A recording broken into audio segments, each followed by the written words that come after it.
Letter. তাহলে ইংরেজিতে এই লেটার যেটা দেখলাম আমি একটু আগে, এর থেকে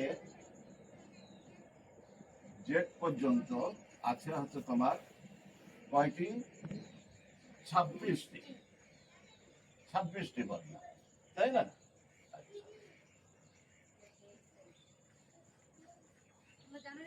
এবার এর মধ্যে রয়েছে আবার এই লেটারের মধ্যে ভাগ আছে, কেমন? Capital letter, capital letter.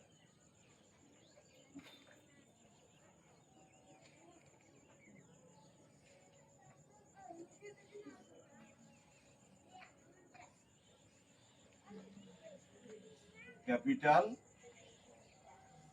LETTER, capital letter. Capital letter কাকে বলা হচ্ছে? বড় হাতের যে অক্ষরগুলো বা বর্ণগুলো সেগুলোকে বলা হচ্ছে ক্যাপিটাল লেটার। ক্যাপিটাল লেটার, বোঝা গেল? না বুঝতে পারলে আমাকে বলবে যে বুঝতে পারছি না। ইংরেজিতে বড় হাতের যে অক্ষরগুলো বা যে লেটারগুলো আমরা ব্যবহার করি সেটাকে বলা হচ্ছে capital letter.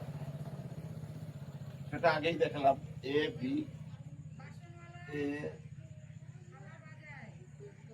B C D থেকে শুরু করে জেড পর্যন্ত বড় হাতের অক্ষর বা বড় হাতের লেটার, এটাকে বলছে ক্যাপিটাল লেটার। ঠিক আছে?